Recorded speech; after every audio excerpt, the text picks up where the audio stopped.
It's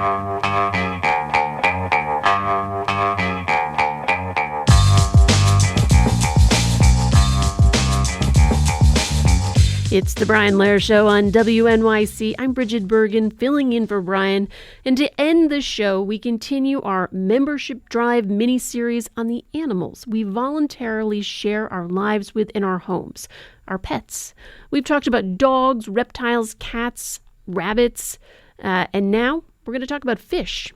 We are joined today by Chi Cho, the owner of one of the area's top destinations for fish and all they need to thrive, Pacific Aquarium Inc. on Delancey Street in Manhattan.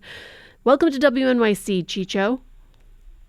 Thank you. How are you? I'm well. So glad you could join us. And first, can you tell us a little bit about Pacific Aquarium, which is, I think, its own adventure in itself? How many fish tanks do you have there, and what other kind of aquatic life do you sell at the store? Oh, that's a great question. We have probably today maybe about 80 aquariums, Wow. but we started out about 150. We've been around for about 4 decades now, and we have so much different aquatic life, these little ecosystems, aquarium landscape tanks, shrimp tanks, marine and freshwater, and a big range of aquatic plants is what makes our specialty. Wow. So, Chi, maybe you can help me understand this. I'm a cat owner, and I love my kittens. Okay. They're very snuggly. You can't pet a fish. You can't really cuddle with a fish. So is part of the attraction of having these pets just because you're creating this underwater habitat in your home?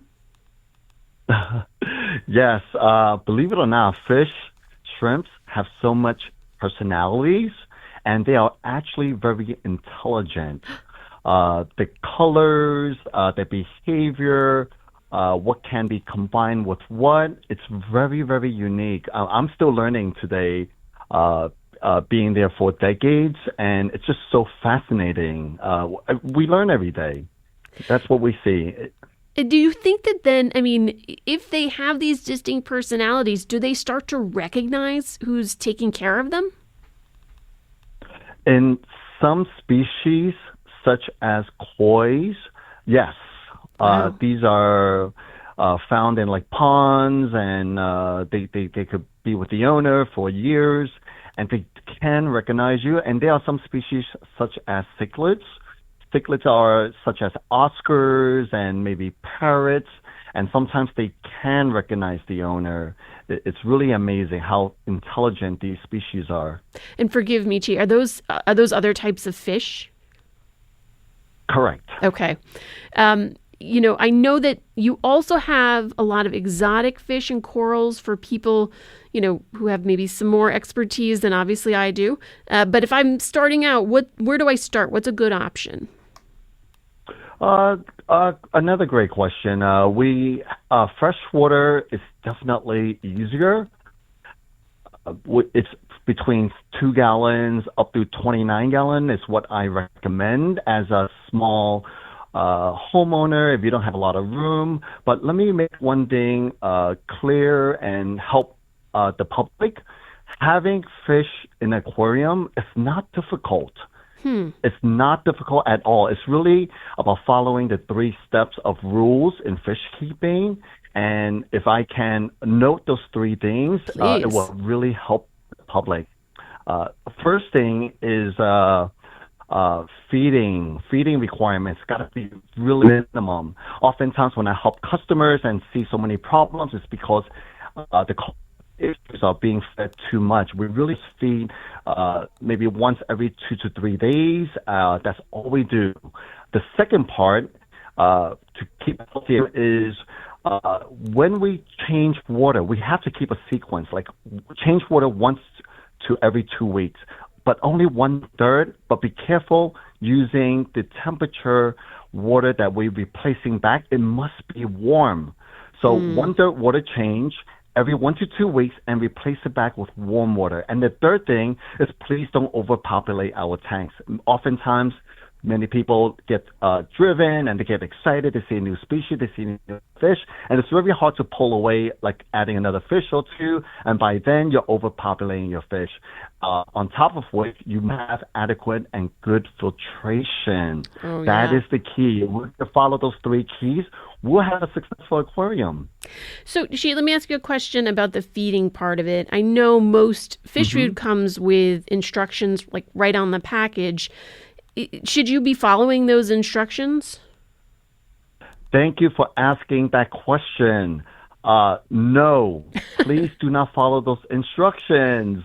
Keep in mind one thing. Fish food, we need fish food to feed our fish to keep them alive. But remember one thing, fish food is man-made. It's not something that is naturally occurred in nature. Just keep in mind, let's say fish are in lakes, ponds, and the ocean. I don't think anyone will wake up 4 a.m. in the morning, take some fish food, and feed them. It's not going to be fed by fish food. What are they really living on? What are they eating? Well, the natural source of food for them is really microalgae, microbacteria, and microorganisms. That's what they're feeding on through their gills. So that's why, please, don't feed too much. I really strongly recommend every 2 to 3 days. And if you go on vacation, you have a period up to 10 days without food, they will be more than fine. I know big heart, we love to see them eat. It's different from dogs and cats. Fish are different. They get a lot of nutrients from water, again, from algae, bacteria, and microorganisms. We don't usually take calls during this segment because it's pretty short, but we have a big fish fan who's called in, Sarah on the Upper West Side. Sarah, you have about 30 seconds. Tell us about your fish. Hi, Sarah. Hi, the segment. Hi, how are you? I just wanted to tell you, fish are amazing. I have anxiety, and my Mr. Rogers fish tank brings me so much joy. It helps me calm and decompress at the end of the day. It helps provide structure, and it's wonderful. And I wanted to give a shout out to Petqua on the Upper West Side. And fish are amazing. And koi do know who you are. I have them on my roof, so thank you so much. They're really special. Oh, Sarah, thank you so much for calling. I'm glad those fish bring you so much joy. Yes. You and your employees advise your customers on different types of fish and how to keep them healthy. You also help if fish get sick. What are the signs of illness that people should look out for, and what are some of the remedies? Yes, very common illness are white spots. White spots occur when temperature drops. It's known as a parasite or ick. Immediately, once we spot that, we have to increase your temperature. And depending on what type of fish you may have, it's depending on what type of medication we will advise you for. Not the same ick medication can treat all ick-infested fish. Medication for all fish. Second one is like if we spot like a fungal, like a little cotton spot on the tails, fins, on the eyes. If we don't get that treated, it will spread really quickly to other fish. That is generally caused from lack of water change and overfeeding. Overfeeding is always causes fungal, so be very careful with that. Well, Chi, in our last 30 seconds or so, do you have a favorite fish at the moment, or do you remember your first fish? Yes, wow, that's a very, very tough question. There's so many great species, but my very first fish is when I was probably 8 years old, a beautiful fantail fancy goldfish called Ryukin.